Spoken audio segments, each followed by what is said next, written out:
Driven by food inflation, Ghana inflation rose to 43.1% in July. That is from 42.5% it were in the month of June. Fourth month high, about 4 month high we are having there in Ghana. Indeed, Nigeria only still far lower compared to what we are having in Ghana. And of course, there are speculation that the Monetary Policy Committee of the Ghana Central Bank may raise the monetary policy rate to indeed tame inflation numbers. Welcome to Business Daily. I am Yusuf Akugu. Let's take the business top stories.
Glad to have you back. Now we go straight to the stock market and indeed give you highlights of how the market went down yesterday. Another negative trading session recorded yesterday on the floor of the Nigerian stock market. The market closed negative 1.75%. Over 622 billion naira was lost yesterday by the market cap as it came down from 35.5 trillion it were yesterday to 34.9 trillion as at the close of market yesterday. Of course, look at the volume of trade yesterday. Of course, 238.039 million naira. And of course, in terms of value, just over 2 billion naira, one of the lowest trade we have had in the market for a very long time. And of course, the deals, also one of the lowest deals we've had in the last 2 months, or there about 6,001 deals went down yesterday. Of course, we look at the top gainers on the day. We have the likes of Omatech gaining 10% yesterday to close at 33 kobo per share there. Of course, Guineans also gaining 10% as well to close also at 33 kobo as well. And of course, Tantalizer completing the top 3 gainers yesterday, not the usual blue chip companies that we usually have as well. 9.09% it ended to close at 36 kobo per share. So look at the losers, the top losers for it. Of course, the lack of NASCON, Multivice, and of course John Holt, all on the losing side yesterday. Of course, Dangote Cement was also on the losing side yesterday. It lost about 9.09%. That's 32 naira is lost yesterday as well. It's part of the major contributor to the negative territory that we are having, that we had yesterday. Also on the losing side yesterday, like the like of Universal Insurance was also on the losing side yesterday. One of the middle cap stock. Of course, you know Dangote is one of the largest cap equities on the floor of the Nigerian stock market. NASCON there down 10%. Those are 36 naira 90 kobo, of course, followed by Multiverse on the in that pecking order. 3 naira 15 kobo. It closed yesterday. John Holt 1 naira 20 kobo. It also closed on the day. We look at the activity chart to see how the market done in terms of performance yesterday by various sectors. The banking sector dominating all the activities there. Mostly the 2 banks, the Sterling Bank is there, Fidelity Bank is there as well. 32.7 million volume of shares and 21.1 million volume of shares. And of course, Universal Insurance also 15.9 million volume of shares it traded yesterday. We look at the sectors in terms of performance, largely in red. Of course, it's expected when the market is down by nearly 2%, you expect the performance across sectors to reflect that. Of course, in banking sector, down here, 0.36%. The major loser on the day, of course, the industrial sector, 4.85% down in red. Of course, consumer goods 0.27%, and of course the oil and gas sector also down there 0.19%. The only gainer, the gaining sector is the insurance sector 1.12%. That is not enough to lift the market into the green territory. Of course, when the likes of Dangote are in the negative territory, the insurance sector, indeed, that is one of the penny stock in the market, cannot actually push the market further. We look at the rest of Africa. Joburg is back on the floor today. There was public holiday in South Africa yesterday. So the Joburg closed negative 0.23%. The GSE in Ghana, 0.08% positive. And of course, down there in Nairobi, Kenya, 0.13%. The market closed on the day. Of course, those are the performance of the market across Africa. As usual, stock trading is on, and of course, we'll give you updates up to speed with all the happenings across various markets on the continent. We look at how the Nigerian naira is actually doing. That currency is inching closer towards 1,000 naira per dollar, especially at the parallel market. So we look at this report. Of course, if we look at the way it is in Kano, there the dollar is selling about for 925 naira to USD. In Abuja, it's 915. If you go to Lagos, it's around 80 naira, 80 naira there, and of course, indeed, it's 890 in Lagos there. So if you look at the price there, is there you can see it in NAFEX rates is about 776 naira to USD. Of course, the cryptocurrency trade exchange rate there is 900 naira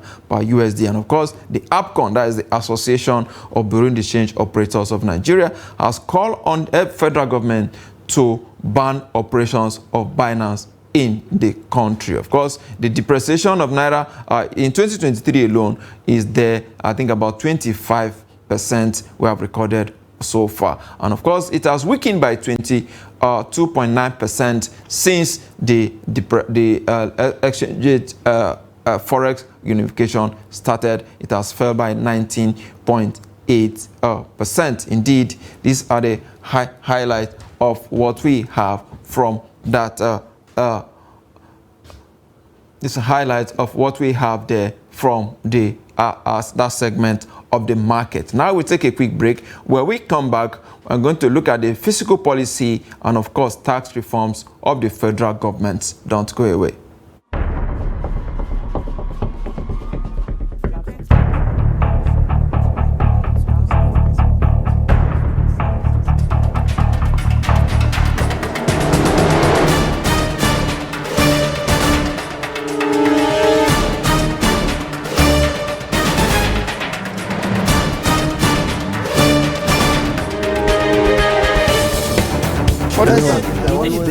That's great.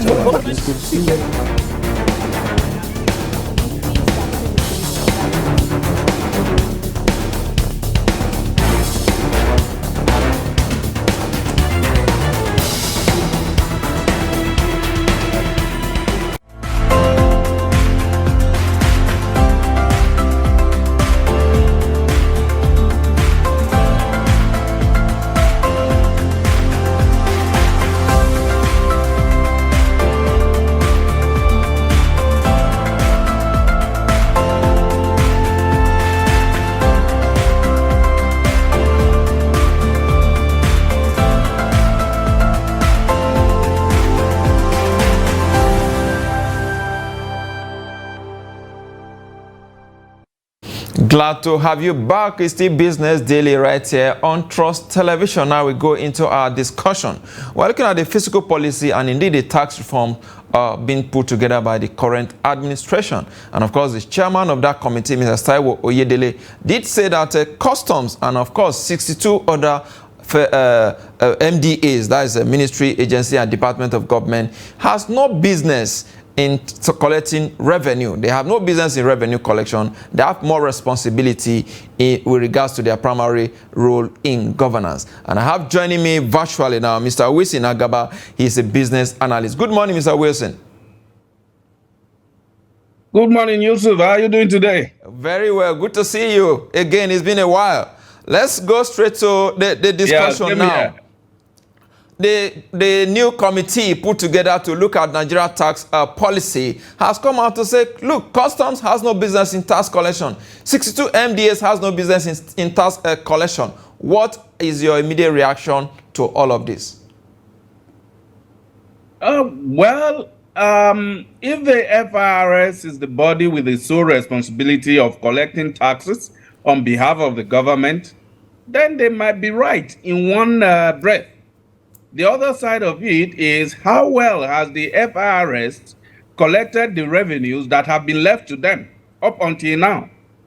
Part of his own report, he also said that we could grow our revenue not necessarily by imposing new taxes, but by just widening the net, by just making sure that everybody who should pay tax is paying tax and is paying the amount that they should pay. So to a large extent, if the FIRS is still unable, as it stands now, to collect those taxes to the fullest, I'm wondering what it will look like when you add these 60-something agencies to the FIRS. That is just my concern. Now, what he is saying is this. Say Nigeria Customs' major responsibility is trade facilitation.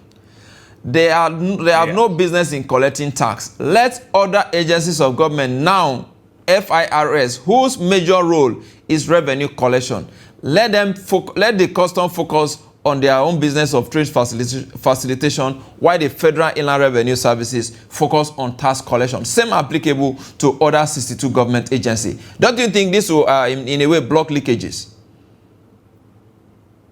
It could. But then it could create other leakages, because the watchword here is the capacity to manage it, because this is bringing more work to the FIRS. Well, I know that the next thing will be, oh, this is going to create additional jobs. And if you create additional jobs, what of those who have been collecting this, who are in the job function of collecting these taxes on behalf of the government in these agencies? Will they be sacked? They will remain there. You know, and there are also peculiarities in each of these agencies that may have been integrated into their processes. It's going to take some technicalities to surgically remove it. And except if he's also suggesting that FIRS can have agencies, can have teams embedded in these agencies to do the job on their behalf, which I think is the most technically practical something here. That will be a different ballgame. And in this case, I think the federal government should, in the interest of keeping our overhead costs as lean as possible, convert those in that function within the different agencies into FIRS staff, so that everything can be streamlined. The beauty of it is that these guys already have the knowledge of the processes within their specific agencies. Now, if you train them a little bit on taxes from the FIRS aspect, they have an advantage that nobody within the FIRS will have, because they now have knowledge of the two aspects. So that will work if they consider that aspect.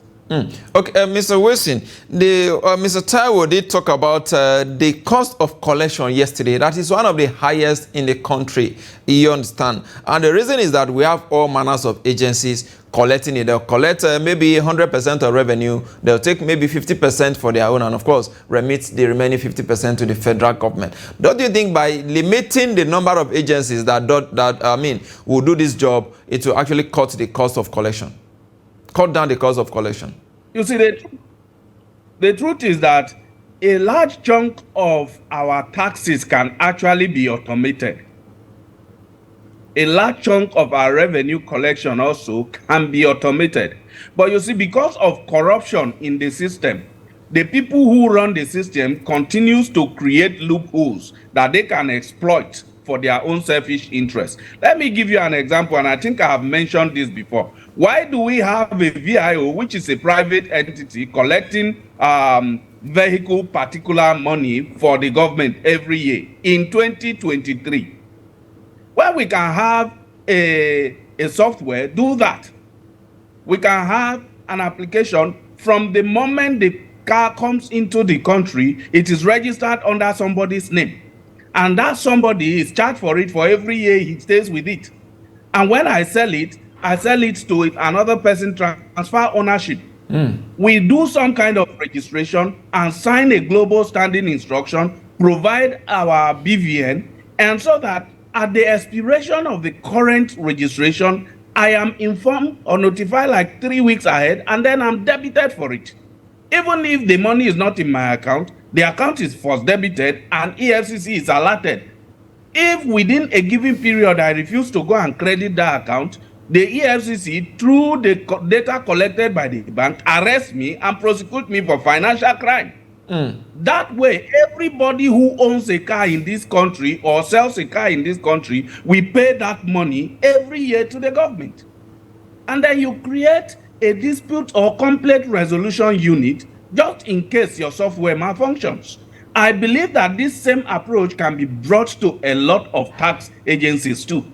And we can have some of these things that are fixed taxation, or find a way to even get it streamlined so that it's fixed enough, so that people can automatically pay this money. And before you know it, the government will be making a lot of money without spending so much money on people and without creating so much loophole for people to steal government taxes. These are the reasons we have a lot of high cost of collection of taxes in the country. We always try to create something for the boys.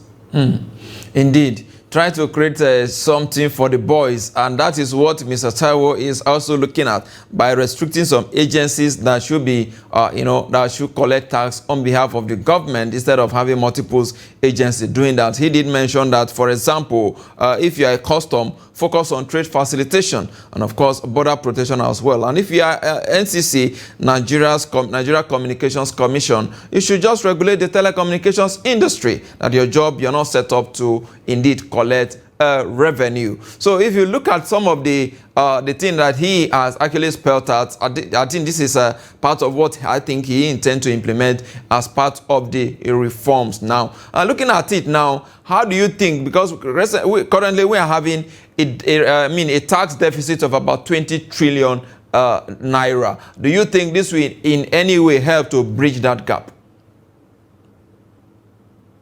Yes, if he is able to implement a comprehensive process that will bring efficiency and effectiveness into the system, it can work. And one thing that the Nigerian government has always left out is the carrot approach. They always make laws, they always make policies, and they always believe that since the government is saying do this, people are going to naturally do it. It is not so. I mean, why is it that something that is in plain sight is being overlooked by everybody? In almost every course you study in the university, you are taught about motivation. Human beings respond to rewards and punishment. What is the reward for the person who pays his tax all the time? What is the punishment for the person who does not pay? I came across a theory the other time which was nicknamed the theory of broken window. And it states that if something goes bad and you refuse to fix it instantly, more and more are going to go bad until it will get to a point where it is irreparable. Once you let somebody go scot-free when they evade tax, another person will invade tax, and another will invade, and another will invade. It comes to a point where you can't prosecute anybody because you catch somebody, you say, but Mr. B did it, but Mr. C did it, and all of that. That is what explains the situation of Nigeria today. So I hope that he will have brilliant people around him to come up with a robust and comprehensive approach with integrated resources. I think they should not leave ICT out of it and focus on delivering it. He can achieve what he wants to achieve. Indeed, he can achieve what he wants to achieve. One thing that he also talked about is the issue of tax evasion that you made mention. He said the major culprits of all of this are the elites. That is some of those who are leading you and I are actually involved in some of this tax evasion. What do you think? Do you think he has that, the muzzle, the will to tackle this head on? Well, I'll refer you to the case of Ibrahim Magu, who was the former head of EFCC. We saw how he went after so many people without considering their status. And then eventually what did happen? Certain things came out about him. He was arrested. He was suspended from office. A committee was set up. And at the end of the day, we have not heard the outcome of the committee. Now, what message does that send to other would-be public officers? I wrote that time an appeal to the President Muhammadu Buhari at the time, that he should do whatever he can to publish the outcome of that investigation. If Magu was found culpable, he should be prosecuted openly and jailed for his crime so that it serves as a deterrent to people who are coming after him. But if he was not found guilty, he should also be cleared in public so that people who are coming after him know that if their hands are clean, they can go after anybody, no matter how highly placed the person is. But that wasn't done. So can this guy now do such things, knowing fully well the story of Ibrahim Magu? We now have the successor of Ibrahim Magu now suspended and probably in custody somewhere, and we don't know exactly what he has done. He has said Matawale was a suspect for certain crime. He was going to go after him. Matawale said you have asked for bribe, and now he's in prison. Matawale has been nominated as a minister. So you see, all these kind of intricacies will always put fears in the mind of people. And whether he will have the guts to make such bold moves is yet to be seen. Well, given what he has given what he has said so far, saying that the lack of customs and other agencies are not tax collecting agencies, I think their boldness may really not be lacking. Another thing he also spoke about is about the issue of centralizing revenue collecting agency. Just like having FIRS, every other agency should be supportive. He also talked about the issue of treasury single accounts that we have talked about for a very long time. Do you think we have actually tapped the enough potential in that regard? Well, centralization of tax is something I have always advocated. As a business consultant who focus mostly on micro, small, and medium enterprises, I have seen how multiple taxation kills these businesses easily. And of course, in any country, including the developed countries that we so much envy today, the backbone of their economy are SMEs. In fact, micro SMEs, micro enterprises, small enterprises, medium enterprises. So, but in our country today, multiple taxation kills these people even before the business start making profit, or even before they break even.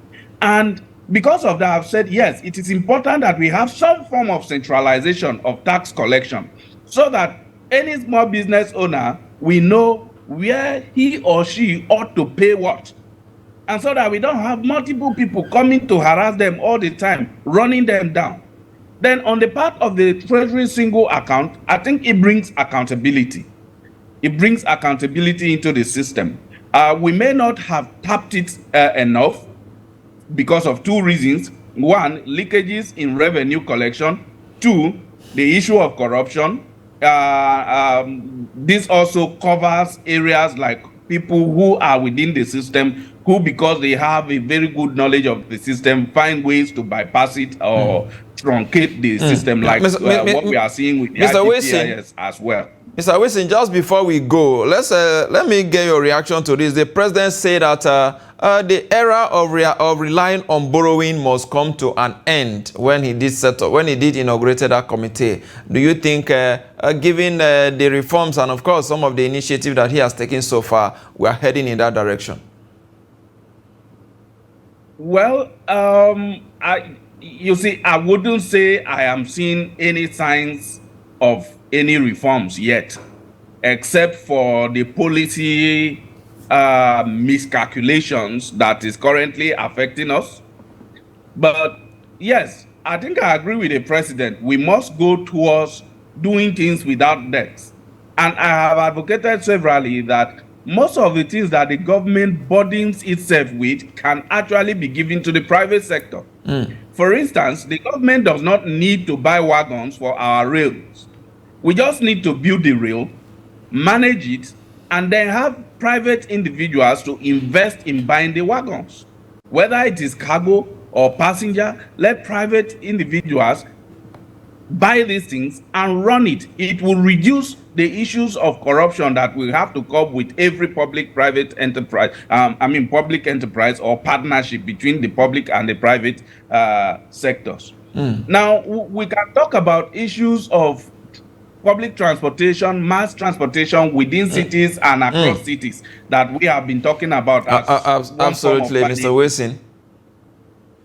Yes, Mr. Wilson, I must thank you for your time on this show today. Time is always not our friend when we are having fun most of the times. I must thank you for your contribution. We appreciate you.